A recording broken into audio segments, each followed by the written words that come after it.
ನಮಸ್ಕಾರ. ಭಾರತ ಮತ್ತು ಪಾಕ್ ಯುದ್ಧ ಯಾವ ಥರ ಆಗ್ತಿದೆ, ಏನಾಗ್ತಿದೆ ಎಲ್ಲರಿಗೂ ಗೊತ್ತಿರುವಂಥ ವಿಚಾರ. ನಮ್ಮ ವೀರ ಯೋಧರ ಒಂದು ತ್ಯಾಗ ಬಲಿದಾನ ಎಲ್ಲರಿಗೂ ಒಂದು ಸ್ಫೂರ್ತಿ ನೀಡಬೇಕು. ದೇಶ ಸೇವೆ ಮಾಡಬೇಕಂತ ಹೇಳಿ ಆ ಒಂದು ಕಿಚ್ಚನ್ನು ಹಚ್ಚಬೇಕು. ಸಿನಿಮಾ ಆ ಒಂದು ಕೆಲಸನ ಈ ಹಿಂದೆ ಮಾಡ್ತಾನೇ ಬಂದಿರುವಂಥದ್ದು. ಡಾಕ್ಟರ್ ರಾಜ್ಕುಮಾರ್, ಮುತ್ತಿನಹಾರ ಮೂಲಕ ವಿಷ್ಣುವರ್ಧನ್, ಮಲ್ಲಿಗೆ ಹೂವು ಚಿತ್ರದ ಮೂಲಕ ಅಂಬರೀಷ್, ಡಾಕ್ಟರ್ ಶಿವರಾಜ್ ಕುಮಾರ್ ತಮ್ಮ ಸಾರ್ವಭೌಮ, ಹಾಗೆಯೇ ಮಾಸ್ ಲೀಡರ್, ಹೀಗೆ ಸುಮಾರು ಕಲಾವಿದರು ತಮ್ಮ ಒಂದು ಸಿನಿಮಾ ಮೂಲಕ ವೀರ ಯೋಧರ ಬಲಿದಾನ, ತ್ಯಾಗ, ಅವರ ಸಾಹಸ ಎಲ್ಲವನ್ನೂ ತೋರಿಸಿರುವಂಥದ್ದು. ಇವತ್ತು ನಾನು ಒಂದು 3 ಸಿನಿಮಾಗಳ ಬಗ್ಗೆ ಹೇಳ್ತಾ ಹೋಗ್ತೀನಿ. ಮೊದಲು ಮುತ್ತಿನಹಾರ ತುಂಬ ಅದ್ಭುತವಾದ ಒಂದು ಸಿನಿಮಾ. ಇದು 1990ರಲ್ಲಿ ರಿಲೀಸ್ ಆಗಿತ್ತು.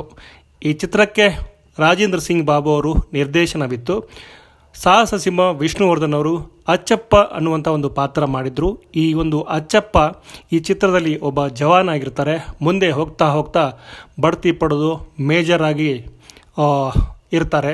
ಸೊ ಈ ಒಂದು ಚಿತ್ರದಲ್ಲಿ ಸುಹಾಸಿನಿಯವರು ಇದ್ದರು. ಸುಹಾಸಿನಿಯವರು ಅನ್ನಪೂರ್ಣ ಅನ್ನುವಂಥ ಒಂದು ಪಾತ್ರವನ್ನು ಮಾಡಿದರು.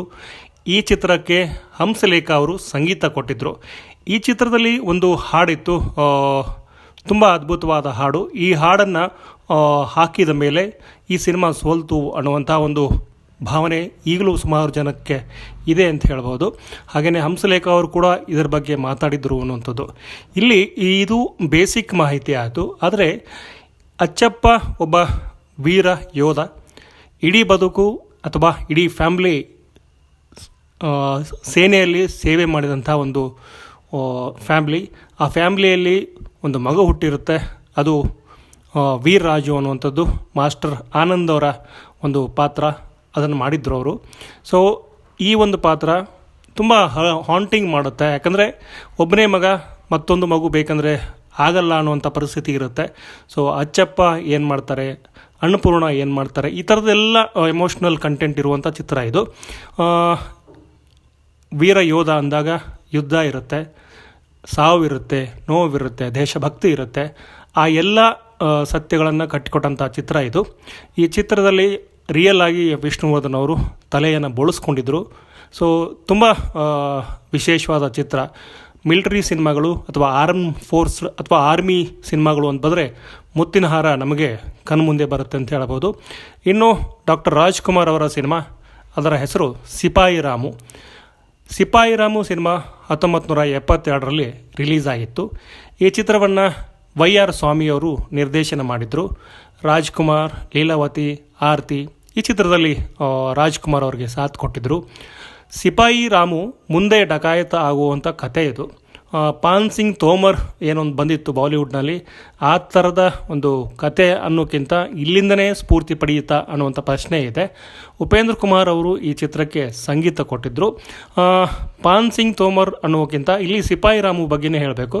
ಡಾಕ್ಟರ್ ರಾಜ್ಕುಮಾರ್ ಅವರು ವೀರ ಯೋಧನಾಗಿ ಅಭಿನಯಿಸಿದಂಥ ಸಿನಿಮಾ ಇದು ಸಿಪಾಯಿ ರಾಮು ಸಿನಿಮಾ, ಅಥವಾ ಸೋಲ್ಜರ್ ಸಿನಿಮಾ ಅಂತ ಬಂದಾಗ ಸಿಪಾಯಿ ರಾಮು ಸಿನಿಮಾದ ಹೆಸರನ್ನು ನಾವು ತಗೊಳ್ಳೇಬೇಕು. ಸೊ ಆ ಥರದ ಒಂದು ಸಿನಿಮಾ ಇದು, ತುಂಬ ಒಳ್ಳೆಯ ಸಿನಿಮಾ. ಇದಾದ ಮೇಲೆ ನಾವು ಇನ್ನೊಂದು ಸಿನಿಮಾ ಬಗ್ಗೆ ಹೇಳಬೇಕು, ಮಲ್ಲಿಗೆ ಹೂವೆ.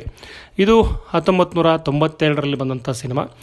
ರಾಜ್ ಕಿಶೋರ್ ಈ ಚಿತ್ರವನ್ನು ನಿರ್ದೇಶನ ಮಾಡಿದರು. ಅಂಬರೀಷ್ ಅವರು ಇಲ್ಲಿ ಸಿಪಾಯಿ ಆಗಿದ್ದರು ಅಥವಾ ಸೋಲ್ಜರ್ ಆಗಿದ್ದರು ಅಂಥೇಳಿ ನಾವು ಹೇಳಬಹುದು. ಇವರಿಗೆ ರೂಪಿಣಿಯವರು ಹಾಗೆಯೇ ಶಶಿಕುಮಾರ್ ಈ ಒಂದು ಚಿತ್ರದಲ್ಲಿ ಅಭಿನಯಿಸಿದರು. ಈ ಚಿತ್ರಕ್ಕೂ ಕೂಡ ಹಂಸಲೇಖ ಅವರು ಸಂಗೀತ ಕೊಟ್ಟಿದ್ದರು. ಈ ಸಿನಿಮಾಗಳಲ್ಲದೆ ಡಾಕ್ಟರ್ ಶಿವರಾಜ್ ಕುಮಾರ್ ಅವರು 2 ಸಿನಿಮಾದಲ್ಲಿ ಸೋಲ್ಜರ್ ಪಾತ್ರವನ್ನು ಮಾಡಿದರು. ಒಂದು ಮಾಸ್ ಲೀಡರ್, ಹಾಗೆಯೇ ಅದಕ್ಕೂ ಮುಂಚೆ ಬಂದಂಥದ್ದು ಸಾರ್ವಭೌಮ.